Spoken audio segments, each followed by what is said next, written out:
여호와께서 모세에게 말씀하여 이르시되 아론과 그의 아들들에게 말하여 이르기를 너희는 이스라엘 자손을 위하여 이렇게 축복하여 이르되 여호와는 내게 복을 주시고 너를 지키시기를 원하며 여호와는 그의 얼굴을 내게 비추사 은혜 베푸시기를 원하며 여호와는 그 얼굴을 내게로 향하여 드사 평강 주시기를 원하노라 할지니라 하나 그들은 이같이 내 이름으로 이스라엘 자손에게 축복할지니 내가 그들에게 복을 주리라. 아멘. 여러분, 이 구약시대 축도에 해당하는 민수기 6장 22절 27절에 이 본문, 짧은 이 본문의 구조를 보면 구조 자체가 굉장히 은혜롭다라는 것을 알 수가 있습니다.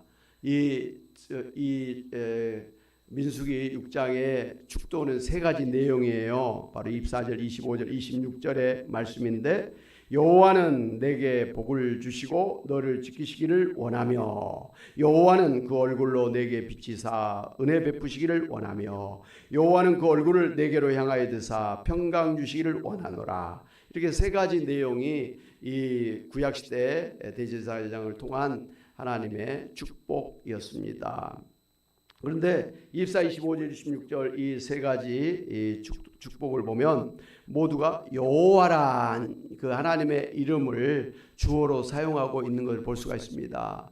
어떻게 보면 이 히브리어에는 주어가 한 번만 써줘도 그 다음에는 다 뭐 여러 가지 복이 나열돼도 그냥 여호와 하나님이 무엇을 주고 무슨 복을 줬다 이래도 다 되는 거예요. 그럼에도 불구하고 그 복 세 가지 복 앞에 하나 여호와께서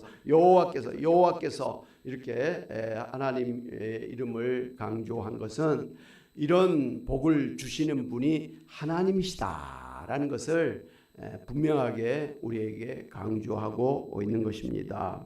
그러니까 이 축도문이라는 게 외형적으로는 이 제사장에 의해서 선포되고 있지만 그러나 그 대제사장을 통해서 축복하시는 그 실제로 복을 주시는 분은 여호와 하나님이시다. 하나님이 우리에게 복을 주시는 분이시다 라는 것을 분명하게 우리에게 말씀하고 있는 것입니다.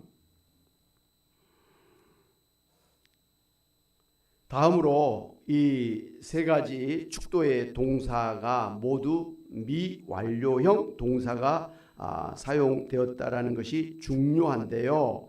이 동사는 과거형이 있고 현재형이 있고 미래형이 있습니다. 과거는 옛날에 그렇게 했다 끝났고 현재는 현재 지금 그렇게 진행 중이다. 미래형은 앞으로 그렇게 될 것이다 이거잖아요. 그런데 그 중에 이제 미완료형 동사가 있습니다. 그러니까 과거부터 어떤 일이 되어졌는데 지금까지도 그 일이 계속 되어지고 앞으로도 계속 되어진다고 하는 과거, 현재, 미래를 다 포함한 그런 어떤 동사가 미완료형 동사예요. 그런데 바로 하나님께서 축복하신 이 세 가지가 바로 미완료형 동사라는 것이죠. 그래서 하나님께서 복을 주시되 과거부터 현재, 미래까지 계속해서 복을 주신다. 하나님께서 우리에게 그 얼굴로 비추시되 과거에서부터 우리에게 비추시고 현재도 비춰주시고 앞으로도 계속해서 우리에게 하나님의 그 빛을 비춰주신다.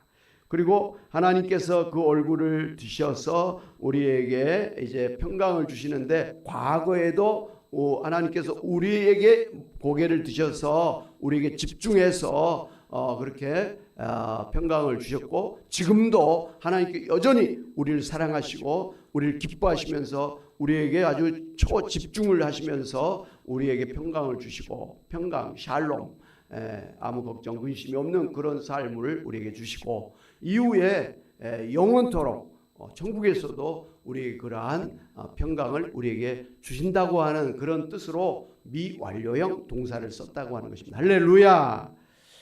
이 말씀 하나님께서 우리에게 복을 주실 때 과거에 한 번 복을 주시고 끝내는 것이 아니라는 말씀입니다. 과거에 우리가 잘할 때 복을 주시고 좀 잘못하고 뭐 그러면 복을 안 주시고 그게 아니라는 거예요.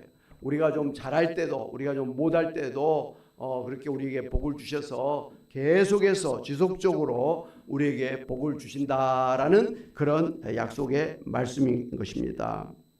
그러므로 지금까지 하나님의 은혜로 살아온 사람이라고 여러분이 스스로 생각을 한다면 그 은혜를 주셨던 하나님께서 지금도 여러분에게 은혜를 주시고 앞으로도 은혜를 주셔서 여러분을 인도해 줄 것을 믿어야 되는 것입니다. 할렐루야. 예. 사도 바울이 마지막에 그런 고백을 했잖아요. 나의 나된 것은 다 하나님의 은혜로 된 것이다. 사도 바울이야말로 그 예수님을 믿는 사람들 잡아다가 죽이고 예수님을 대적했던 그런 사람 아닙니까? 그런데 하나님께서 그 바울에게 은혜를 주셔서 강권적으로 주권적으로 찾아와서 그냥 회개하게 하고 예수 믿고 정말 자신의 남은 인생을 주님을 위해서 특별히 이방인의 선교로 헌신하도록 그렇게 만들어 주신 것입니다. 그게 과거에 이제 바울에게 주셨던 그런 은혜라고 한다면 그 뒤로 하나님께서는 계속해서 바울에게 은혜를 주셔서 정말 유럽 전역을 아시아 전역을 돌아다니면서 6차 전도까지 하면서 그렇게 교회를 세우면서 복음을 전했습니다. 그리고 세운 교회에 편지를 보내서 뭐 갈라디아, 고린도 뭐 이렇게 로마 이렇게 하면서 교회에 편지를 보낸 게 우리 신약 성경에 뭐 에베소서, 갈라디아서, 뭐 고린도전서, 로마서 뭐 이런 서신이에요. 이게 신약 성경의 27권 중에 13권 반 정도를 사도 바울이 이렇게 성경으로 남겼다라는 것이죠. 뿐만 아니라 이제 사도 바울의 그러한 영향으로 이제 유럽 교회가 튼튼하게 자리 잡고 아주 빠른 시간 내에 초대교회가 자리를 잡고 세계 선교에 박차를 가할 수가 있게 되었고 지금까지도 이제 교회가 튼튼하게 세워질 수 있는 그 모든 기반을 마련할 수가 있었다라는 것이죠. 그러니까 사도 바울의 과거에 은혜를 주셨던 그리고 그 살아생전에 은혜를 주셨던 그 하나님께서 그 이후에까지도 그 후광을 우리가 누리게 하도록 정말 영광스러운 예수님의 사도로 교회의 역사적인 인물로 하나님께서 계속해서 사용해 주시고 성경에 보면 이제 예수님 재림하셔서 우리가 새하늘 새 땅 천국에 갈 때 이 사도 바울을 비롯한 12사도들은 하나님 나라의 그 기둥에 12기둥에 그 이름들이 탁탁탁탁 새겨져 있는 그런 영광을 누리게 된다 하겠습니다. 하나님 보좌에 함께 앉아서 세상을 다스리는 그런 복을 받는다고 했습니다. 그러니 과거, 현재, 미래까지 하나님이 축복을 약속을 해 주셨다는 것입니다. 할렐루야. 마찬가지로 오늘 이런 사람들에게만 그런 미완료형의 그런 축복을 주신 게 아니라 오늘 예수님 믿고 지금까지 신앙으로 살았던 오늘 여러분도 지금까지도 그리고 앞으로 여러분의 남은 인생 마지막 영혼까지 하나님께서 여러분에게 계속적으로 끊임없이 복을 주시는 하나님이신 걸 믿으시기를 바랍니다. 하나님은 참 신실하신 하나님이라 그랬습니다. 그냥 우리가 좀 잘할 때만 축복하고 우리가 못하면 막 벌을 주고 버리고 그런 하나님이 아니라는 거죠. 하나님은 사실 우리가 하나님 앞에 잘한 게 없을 그때부터 우리를 갖다가 찾아와 주셔서 구원해 주셔서 이같이 하나님의 자녀 천국의 백성이 되게 하신 것입니다. 어떤 사람들은 감옥에 가서 벌을 받고 있는 그런 가운데서 하나님이 그들을 찾아가서 예수 믿고 회개하고 새로운 인생이 되게 하셨던 것입니다. 심지어 이단에 속해가지고 막 교회를 대적하고 이상하게 그렇게 했던 이단들 가운데서 하나님은 그들을 찾아가셔서 회개하고 구원해서 정말 제대로 예수님의 사람으로서 하나님의 나라를 위해 헌신하게 하시는 그런 일들이 많이 있다는 것이죠. 우리도 외에는 아니잖아요. 우리가 무슨 예수 믿기 전에 무슨 뭐 하나님 위해서 해놓은 게 뭐예요? 그때 우리가 뭐 성경을 제대로 읽었습니까? 기도할 줄 알았습니까? 교회에다 무슨 헌금한 일이 있습니까? 전도한 일도 없습니다. 하나님 앞에 제대로 한 게 없어요. 물론 나름대로 착하게 살지만 착하게 산다고 해가지고 구원받는 건 아니잖아요. 죄가 있으면 안 되잖아요. 그럼에도 불구하고 오늘 우리가 이와 같이 구원받은 것은 과거에 하나님께서 우리에게 그러한 구원의 복을 주셨기 때문에 오늘 이 자리에 우리가 앉아 있는 줄로 믿습니다. 과거에 은혜를 주셨던 하나님, 내가 못했어도 내가 부족했어도 내가 하나님 앞에 죄가 있음에도 불구하고 나에게 복을 주셨던 그 하나님께서 이제도 복을 주십니다. 과거에 비교해서 우리는 훨씬 주님을 알고 교회를 세우고 정말 더 신앙적으로 성숙해 있지 않습니까? 그런 우리들에게 하나님이 더 축복을 해주시면 축복을 해주셨지 과거보다 더 못한 복을 주실 리는 없다라는 거 믿으시기를 바랍니다. 그러므로 앞으로 더 큰 복을 주실 줄로 믿습니다. 아멘. 그런데 오늘 이 세 가지 복을 가만히 보면 이 세 가지 축도는 24, 25, 26절에 가면서 점층법을 사용하고 있는 것을 볼 수가 있습니다. 처음에는 복이라고 하는 그냥 일반적이고 추상적인 복을 이야기했는데 두 번째 25절에서는 하나님의 얼굴을 우리에게 비춰주셔서 은혜를 주신다고 했고 세 번째 26절에서는 하나님의 얼굴 우리에게 향하여 드셔서 평강을 주신다고 했습니다. 그러니까 하나님은 우리에게 복을 주셔서 우리를 지켜주신다. 죄로부터 죽음으로부터 사단마귀로부터 지옥으로부터 우리를 지켜주셔서 우리를 갖다가 구원해 주시는 그런 첫 번째 복을 주시는 거예요. 두 번째 복은 하나님께서 그런 구원받은 우리에게 계속해서 은혜를 주시는 거예요. 은혜를 주셔서 하나님의 사람으로 살 수 있도록 계속해서 우리에게 집중적으로 이렇게 은혜를 주시는 하나님이시다는 거죠. 세 번째 26절에 하나님께서는 우리에게 이제 복을 주시는데 그 얼굴을 우리에게 향하여 드셔서 우리에게 평강을 주신다 했습니다. 여러분, 이 평강이라는 게 바로 이제 히브리어에서는 샬롬이라는 거예요. 이 샬롬은 천국의 그 상태를 샬롬 그래요. 아무것도 부족함이 없는, 하나도 모자람이 없는, 모든 게 다 충만한, 모든 게 다 풍성한 그런 거예요. 영적으로나 우리 육신적으로나 이런 물질적으로나 모든 세상적으로 부족함이 하나도 없어. 잘못된 게 하나도 없어. 모든 게 좋아. 모든 게 완전하다는 거예요. 이걸 갖다가 샬롬, 천국의 샬롬 평강이라고 하는 것입니다. 사람이 돈이 많아도 마음이 불안하면 그거 다 필요 없잖아요. 정말 좀 돈이 없어도 마음이 평안한 게 최고로 좋은 거예요. 마음이 평안해야 몸도 건강해지고 또 무슨 바이러스나 이런 것들이 잘 침투를 안 하고 우울증도 우리가 이겨낼 수가 있는 거예요. 그런데 마음이 불안하고 염려, 걱정, 근심으로 늘 쌓여 있으면 이상하게 몸이 약해져서 바이러스 같은 것도 쉽게 침투를 하고 사람이 그냥 힘이 빠지고 우울증에 빠지고 무기력해지는 그런 걸 우리가 볼 수가 있습니다. 돈이 많아도 그래요. 나름대로 막 근육질의 그런 사람도 마음이 불안하고 평안이 없으면 그렇게 이상하게 되는 것입니다. 그러나 우리가 좀 모든 형편이 어려워도 마음이 평안하다. 평안해. 나 어느 곳에 있든지 늘 마음이 평안하다. 그 찬송가처럼 마음이 평안한 사람이 최고로 인생을 잘 사는 사람이에요. 그 유튜브에 보면 노년에 피해야 될 사람이 누군가 뭐 이렇게 하면서 뭐 동창회 친구들을 만나는 것도 피하는 게 좋다. 심지어는 뭐 가족 친척도 좀 피하는 게 좋다. 왜? 그들이 가면 늘 뭐 네 자식은 어떻게 살고 있냐, 너는 뭐 무슨 집을 짓고 살고 있냐, 네 자식들은 또 어떻게, 그러니까 늘 그런 자랑투로 이야기를 하다 보니까 돈이 없거나 뭐 자식이 잘 못 됐거나 뭐 그러면 그게 가서 스트레스 받는다는 거예요. 그런데 갈 필요가 없다라는 것이죠. 그러면서 최고의 노년의 행복은 마음이 편안한 게 제일이다. 누구를 만나든지 마음 편하고 어디를 가도 마음이 편안한 게 제일이다. 이런 이야기를 합니다. 그런데 마음이 편안하려면 그냥 편안하지는 않아요.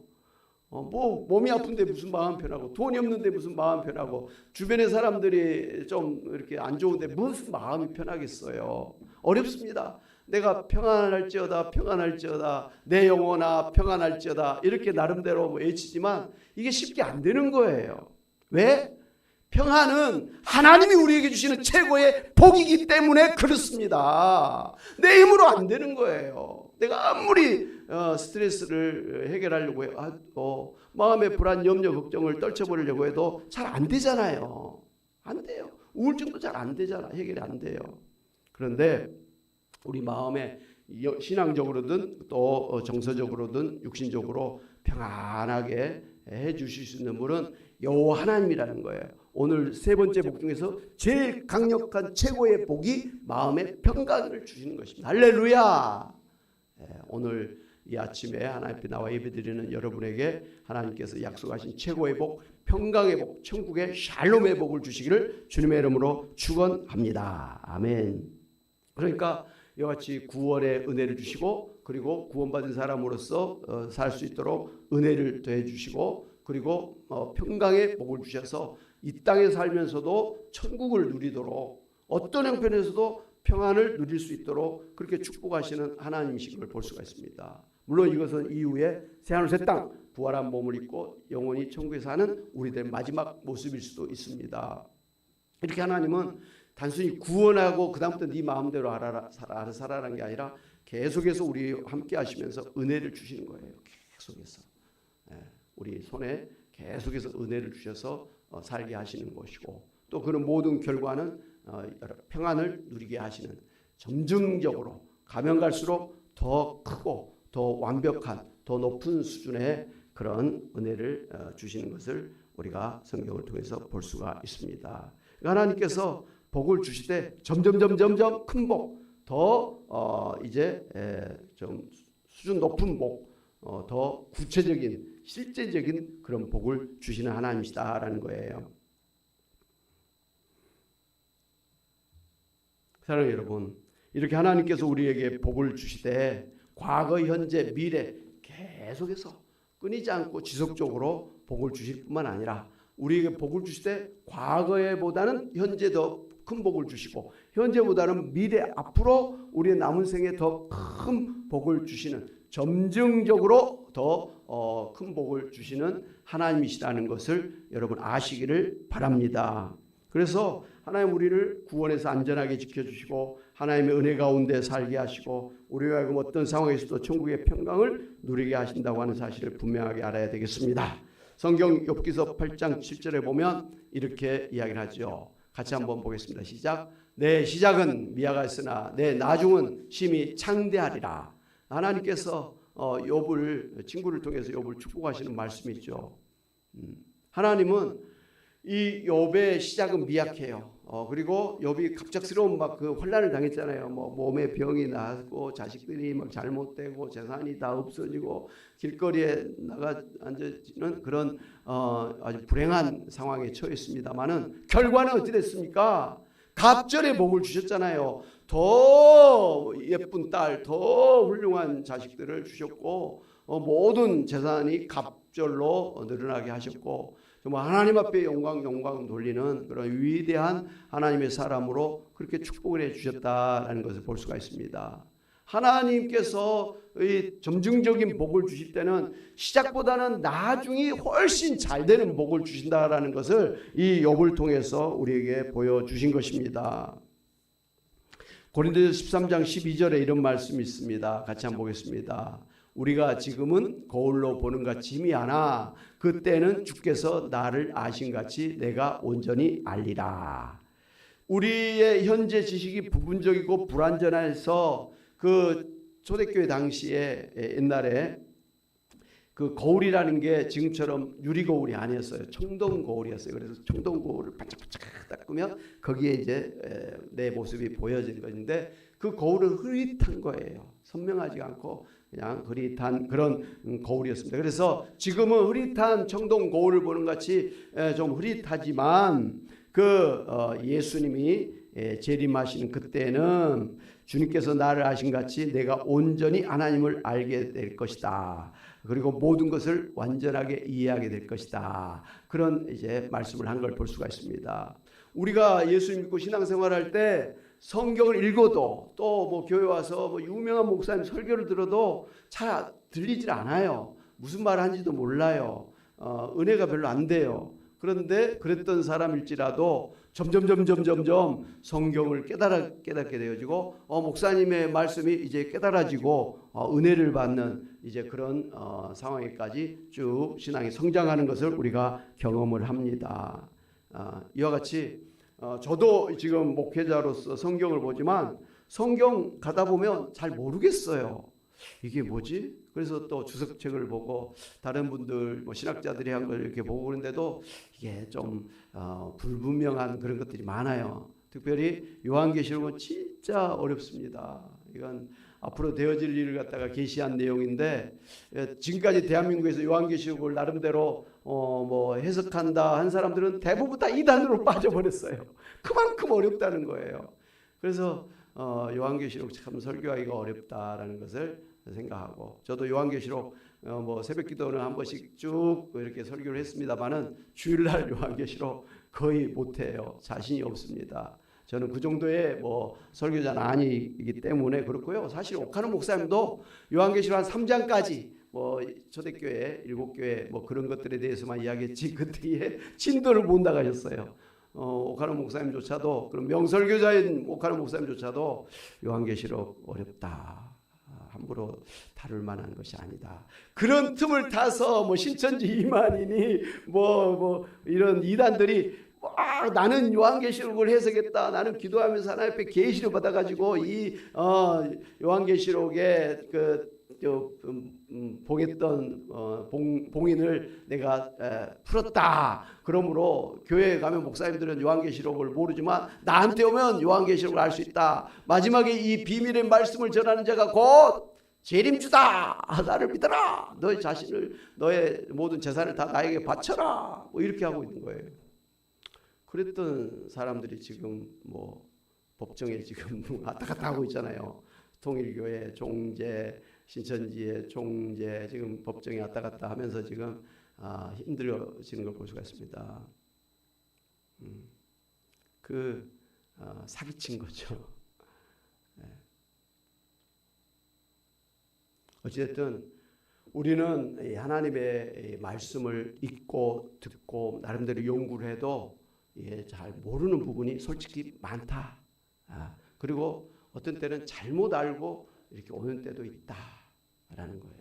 옛날에 이 성경을 보면서 중세시대까지 교회에서 소위 이 천동설, 지구가 가운데 있고 태양이 지구 주위를 돈다고 하는 천동설을 주장을 했습니다. 그러다가 뭐 코페르니쿠스가 아니다, 지구가 태양 주위를 돌고 있고 태양은 안 움직이고 있다, 이 지동설을 주장했다가 이 천주교에게 이제 찍혀가지고 파문을 당하는 그런 일도 있었습니다. 그래서 이 사람이 이제 그 심판을 받으면서 이제 지동설이 아니라 천동설입니다. 태양이 돌고 있습니다. 그렇게 말하고 나오면서 이제 석방을 대면서 하는 말이 뭐냐면 그래도 지구는 돈다라고 이야기를 하는 거예요. 그러니까 우리 기독교 역사의 절반 이상 동안은 잘못된 그런 것을 진리로 주장을 했죠. 그래서 지금은 이제 뭐 천동설을 주장한 사람은 없죠. 천주교도 그렇고 누구도 지구가 태양 주위를 1년에 한 바퀴씩 돌고 지구가 하루에 한 번 자전을 한다. 그래서 밤낮이 생긴다. 사시사철 사계절이 생긴다. 뭐 이런 건 뭐 기본적인 우리가 상식으로 알고 있는 것입니다. 그만큼 오랜 동안에 성경을 갖다가 잘못 해석한 부분들이 많이 있어요. 지금도 아마 틀림없이 잘못한 부분들을 설교할 수 있을 거라고 저도 생각을 해요. 근데 어쩔 수가 없어요. 나중에 가야 제대로 밝혀지는 그런 부분들이 있기 때문에 어쩔 수가 없는 것 같아요. 혹여라도 저한테도 그런 잘못이 있으면 양해를 구합니다. 어쨌든 성경의 이런 것들은 불분명해요. 우리가 아는 게 불분명. 그러나 어느 때인가는 확실하게 다 정말 깨닫는 때가, 흔히 깨닫는 때가 온다라는 것이죠. 성경의 지식도 우리의 신앙도 어린아이 같은 신앙에서 점점 신앙이 자라고 지식이 자라서 장성한 믿음의 분량에 예수님을 닮은 완전한 사람이까지 이르게 되는 그런 과정이 있는 줄로 믿습니다. 여러분, 우리가 구원의 순서라는 게 있어요. 그거 보면 칭의, 성화, 영화 세 가지 단계인데, 칭의라는 것은 예수님 믿지 않던 사람들이 예수 믿어서 모든 죄를 용서받고 하나님 앞에 구원받고 의롭게 되었다라는 거예요. 이제 막 어린아이가 태어난 것 같이 이제 막 법정에서 무죄선을 받은 사람처럼 이렇게 그런 첫 번째 과정이 있는 거예요. 그 다음에 이제 예수님 믿고 죄 용서 받았으면 그걸로 끝난 게 아니잖아요. 그 다음에 어떻게 되죠? 말씀으로, 기도로, 성령께서 함께 해주심으로 그 신앙을 계속해서 자라게 하는 것이에요. 정말 예수님을 닮아가도록 계속해서 거룩하게 성화시켜주는 과정이 있는 거예요. 자라게 하는 거죠. 마지막에 영화라는 것이 있어요. 이같이 우리 신앙이 자라날 때 마지막은 누구처럼 된다고요? 예수님처럼, 예수님을 닮은 예수처럼 완전한 그런 자리에 이르게 된다는 것이죠. 목회자뿐만 아니라 여러분 모두, 우리 아이들까지도 다 예수님 재림하실 때는 영화의 그런 단계에 이르게 될 줄로 믿습니다. 그때는 뭐 목사님이 다른 성도들한테 성경 이루하여 내가 성경 가르쳐 줄게요, 그럴 필요가 없다는 거예요. 왜? 천국에 가는 모든 사람들은 다 성경을 환히 깨뜨고 영적으로 환한 그런 상태에 들어가기 때문에 그때는 목사님이 있을 수가 없습니다. 성경학자가 필요가 없는 거예요. 다 아는데. 그런 때가 바로 영화라는 것이죠. 할렐루야. 여기 성경에 보면 이와 같이 단계가 있어서 그 마지막은 점점 잘 되는, 성장하는 천국이 완전하게 세워지는 그런 과정인 것을 볼 수가 있습니다. 여러분, 하나님께서 아브라함을 부르셨을 때도 갈 바를 알지 못한 채로 밑도 끝도 없이 무작정 하나님의 말씀 따라 고향 친척 아비집을 떠났지 않습니까? 그런데 성경에 보니까 이 아브라함을 하나님께서 가면서 구체적으로 이제 가나안에 이르게 하시고, 그리고 자식을 주시겠다고 약속을 했는데 처음에는 안 됐잖아요. 25년 만에 이삭을 낳았잖아요. 그리고 그렇게 해서 하나님께서 마지막에 가나안 땅에 이스라엘 민족이 정착하게 하시고, 또 지금까지 이 모든 이 믿는 사람의 믿음의 아비가 될 수 있도록 아브라함을 축복하신 걸 볼 수가 있습니다. 시작은 정말 미약했지만 나중은 창대하게 하신 그런 복을 아브라함이 받았던 것이죠. 5만 번 기도응답의 복을 받았던 고아의 아버지 조지 밀러는 젊은 시절에 방탕한 삶을 살다가 예수 믿고 변화된 후에 영국 브리스톨에서 평생 1만 명이 넘는 고아들을 돌보았습니다. 정부나 사람에게 후원을 요청하지 않고 오직 하나님께만 기도해서 필요한 모든 재정과 물품을 공급받았습니다. 평생 5만 번 이상의 구체적인 기도 응답을 받아서 기도의 복을 증거한 그런 인물이 된 것이죠. 어릴 때부터 어머니에게 첫 수입의 11조를 드려라, 예배당 맨 앞자리에 앉아라 라고 하는 그러한 신앙 교육을 받았던 존 디 록펠러는 세계 최고의 부호가 된 후에 자신의 재산이 하나님의 것임을 고백하면서 수많은 대학과 병원과 교회 그리고 신학대학원을 설립했습니다. 그리고 말년에는 록펠러 재단을 통해서 전 세계에 소외된 이들을 돕는 베푸는 복을 누리게 되었습니다. 여러분 잘 아시는 윤복희 가수는 대한민국의 뮤지컬과 가요계의 전설이지만 젊은 시절에 외로움과 수많은 고난을 겪었습니다. 그러다가 중년 이후에 하나님을 인격적으로 만난 이후에 그녀의 음악 인생은 180도 달라졌다고 합니다. 지금 현재 80세 그런 고령의 나이가 되었지만 여전히 찬양과 뮤지컬을 통해 하나님께 영광을 돌리고 있고, 또 대표곡인 여러분을 부를 때 그녀는 언제나 내가 외로울 때 누군가 나를 위로해 주시는데 그이 바로 하나님이라고 당당히 고백하면서 여전히 무대 위에서 강력한 영적 에너지를 발산하고 있습니다. 그리고 이제 가만히 들어보니까 주변에 연예인들을 이렇게 전도하는 그런 삶을 살고 있다고 합니다. 깜짝 놀랐어요. 좀 무섭게 깡패 같은 역할하는 그런 이름이 생각. 그 사람도 바로 윤복희 씨가 전도했다고, 윤복희가 내 신앙의 어머니라고 그렇게 간증하는 거 보면서 대단하다 그 생각을 했습니다. 시작은 세상적이지만 마지막은 아주 영적인.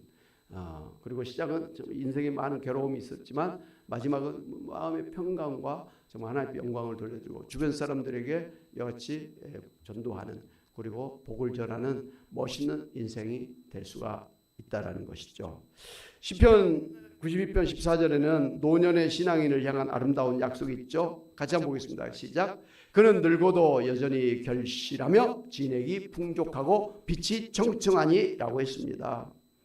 세상의 성공은 나이가 들수록 저물어가지만 노년에 만난 예수님 안에서의 성공은 날마다 새로워지고 황혼이 들수록 더 아름다운 열매를 맺는 삶이 된다라는 것을 약속한 것입니다. 할렐루야. 여러분, 이와 같은 노년의 하나님의 약속의 축복이 여러분이 있으시기를 주님의 이름으로 축원합니다. 사랑하는 여러분, 우리가 지금까지 살아온 것도 하나님의 축복하심으로 살아온 것처럼 앞으로 여러분의 남은 인생도 지속적이고 점증적인 하나님의 축복하심으로 살게 될 것을 믿으시고 여러분의 미래에 대해서 불안해하지 마시기를 바랍니다. 예수님께서 요한복음 10장 10절에 내가 온 것은 양으로 생명을 얻게 하고 더 풍성히 얻게 하려는 것이다 라고 약속을 하셨습니다. 그러므로 여러분에게 영생과 천국의 구원의 복을 주신 하나님께서 여러분의 미래, 여러분의 남은 인생에 더 풍성한 복을 주실 것을 소망하고 하나님의 베푸실 복을 기대하면서 사시기를 주님의 이름으로 축원합니다. 아멘. 우리 말씀을 생각하면서 찬양 같이 하겠습니다. 찬송가 384장 나의 갈 길 다가도록 예수 인도하시니.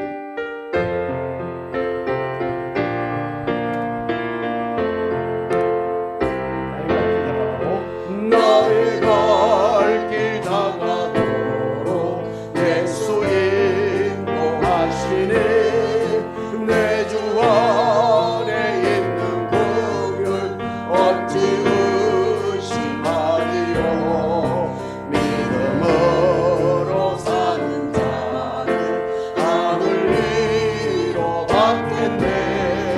무슨 일을 만나든지 만사형통하리라. 무슨 일을 만나든지 만사형통하리라. 그렇습니다. 나의 갈 길 다가도록 예수 인도하시니 어려운 일 당할 때도 조카를 해주시네. 나를 심히 고단하고 영혼 매우 가라나. 나의 앞에 반석에서 샘물나게 하시네. 나의 앞에 반석에서 샘물나게 하시네. 나의 갈 길 다가도록 예수 인도하시니 그의 사랑 어찌 큰지 말로 할 수 없도다. 성령 감화 받은 영혼 하늘 날아갈 때에 영영 부를 나의 찬송 예수 인도하셨네. 영영 부를